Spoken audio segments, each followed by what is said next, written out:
السلام عليكم. اليوم الورشة الرابع من الفيديو ديال السفوف الملكي. ننتقلوا لتحضير الجوز او القرقاح. قولوا لي قبل منها فين وصلتوا مع الجنجلان ومع اللوز. ما تنساوش تكتبوا لي في التعليقات اذا واجهتكم اي تعقيدات او اي اسئله. الفيديو ديال اليوم فيه بزاف ما يتقال، ومن خلاله باش نرد على واحد المجموعه كبيره جدا من التعليقات ديالكم ومن التساؤلات ديالكم اللي جات في الفيديو ديال السفوف الملكي بخصوص القرقاع تحديدا. اذا نصلوا على النبي ونبداو. خذوا لي كيلو ونص ديال القرقاع البلدي، وفي هذا الفيديو باش نوري لكم حتى الفرق بين البلدي والرومي. اللي بغى شي حاجه كيعملها، ولكن انا باش نوري لكم الخاصيات د هذا ود هذا. وقبل ما تبداو في التحضير ديالو شعلوا لي الفران على اقصى درجات الحراره ممكنه. من بعد كنشبروا ديك الحبه كنفرقوها على جوج وكنزولوا لهذيك العطيم. للاسف زال لي واحد الطريف من الفيديو فقدته، ولكن ماشي مشكل، هذه عمليه بسيطه كيقوم بها اي واحد. اول ما كيسخن الفران ديالنا مزيان كندخلوا ديك القرقاع ديالنا 5 دقائق النار من الفوق، 5 دقائق النار من التحت فقط. من بعدها كنطفيو وكنخليو القرقاع في وسط الفران مشدود عليه حتى كيبرد تماما، يعني حوالي ساعه او اكثر. من بعدها كنخرجوه كنصيبوه بارد وكنصيبوه كتزلوا ديك القشيره ديالو بوحده.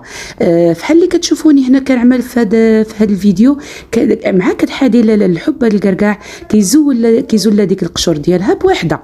في الواقع انا هنا كنصور لكم بالوحده باش تشوفوا العمليه، اما هو كدهزو بالمجموعه وكيتحتت. هاد العمليه كنسميوها كنحتتوا القرقاع، كيتحتت بوحديته.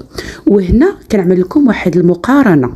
هنا عندي جوج العينات ديال القرقاع، هذا اللي كنوري لكم دابا. لاحظوا حتى القشيره ديالو راه جات رقيقه وهو بيدو رقيق، واخر اللي غليط والقشره ديالو غليطه. هذا اللي من هنا هو البلدي، وهذاك اللي من لهيه هو الرومي. اذا مبدئيا كنفرقوهم على مستوى الحجم وعلى مستوى القشيره ديالهم.